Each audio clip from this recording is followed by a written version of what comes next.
fois de plus, Alexandre Aja confirme les espoirs qu'on avait en lui et démontre que c'est le meilleur talent qu'on a en France. Dommage qu'il soit obligé de faire ses films aux États-Unis pour se faire respecter.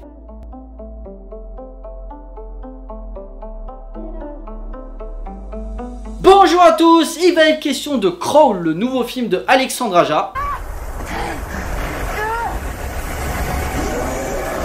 L'histoire, alors qu'un violent ouragan se prépare en Floride, Hailey décide de retourner dans sa ville natale et d'ignorer les ordres d'évacuation pour voir si son père va bien. Elle le retrouve grièvement blessé dans leur ancienne maison familiale, mais alors que l'inondation gagne rapidement du terrain, ils vont vite comprendre qu'une autre menace plus dangereuse les guette. En effet, suite à la tempête, l'endroit est devenu infesté de crocodiles. Bon les gars, faut quand même se l'avouer, le crocodile n'est pas le bestiau le mieux dopé en termes de qualité cinématographique, à l'instar de son collègue le requin qui compte au moins un chef-d'œuvre. Bon, je vais pas vous dire lequel c'est, je pense que vous le savez tous. Si on peut s'éclater de quelques péloges comme le lac Placide de Steve Miner, le crocodile de la mort du regretté Toby Hooper ou encore l'efficace solitaire de Greg McLean, aucun n'a pu faire passer un cap à ce sous-genre très codé de l'horreur. Les choses vont peut-être changer avec Crawl, du tandem purement jouissif que les fans d'horreur attendaient depuis longtemps. D'un côté, Alexandre Aja à la réal et de l'autre, Sam Raimi à la prod. Ambitieux et radical dans son approche, Alexandre Aja nous met un cauchemar en temps réel où chaque rebondissement nous assomme d'une ambiance tétanisante du début à la fin avec une efficacité redoutable. Véritable retour aux sources pour le réalisateur Alexandre Aja, qui il y a quelques années avait déjà signé dans le même style le jouissif Piranha 3D, qui étonnait dans sa filmo avec sa liberté de ton et son délire purement gonzo dans le gore. Là, il démontre tout son talent par un récit sombre et tendu, où les enjeux des personnages sont en parfaite cohérence avec leur désespoir et avec leur puissance libératrice de sortir indemne de l'ouragan. Coincés dans la cave, Hailey et son père doivent survivre face à des alligators, mais aussi par la nature complètement déchaînée. Les deux personnages sont d'abord liés par leur relation tendue, le père voulant faire de sa fille depuis des années une championne de natation, ce qui alimentera petit à petit la force nécessaire à Hailey pour sauver son père, ce qui évite aussi une construction narrative classique où les scènes horrifiques sont mixées avec les scènes de développement de personnages pour permettre une charge émotionnelle forte. Moi ça me gonfle en fait d'entendre tout le temps que la relation entre Hailey et son père est super cliché. Il n'y a pas 10 000 façons de montrer des relations en froid entre une fille et son père. Soit à cause d'un divorce, ce qui est dans le film, soit parce que son père l'a poussé à bout dans sa passion, la natation, soit éventuellement son père l'a batté, soit parce qu'il a tué quelqu'un ou il a été en prison. À un moment,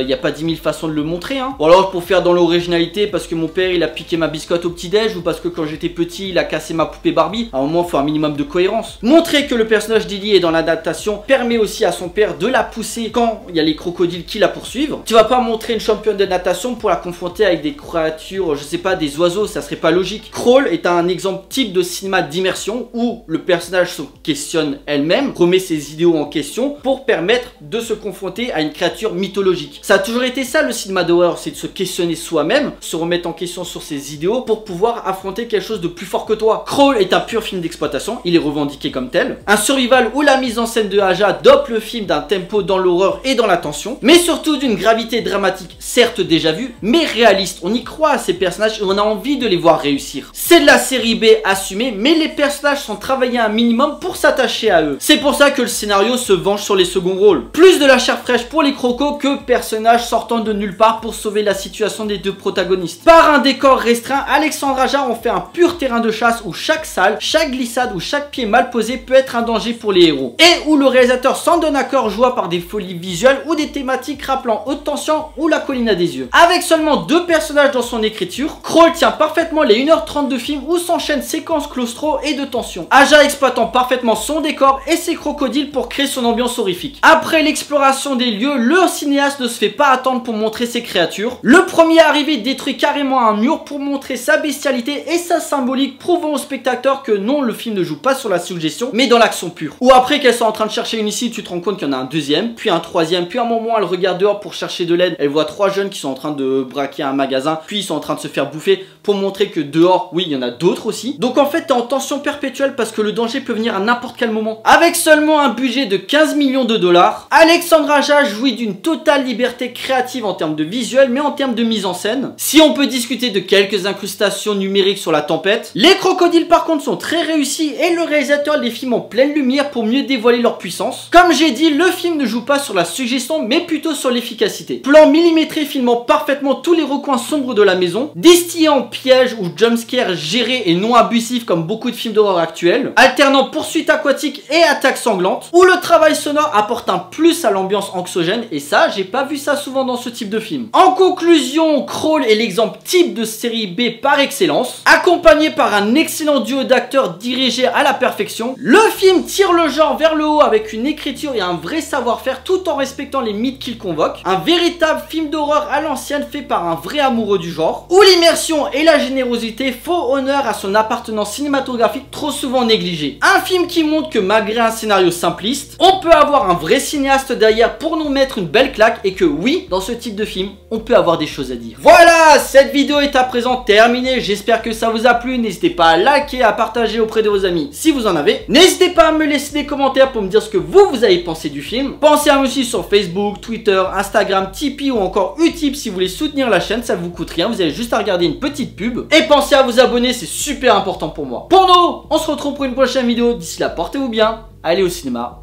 Ciao.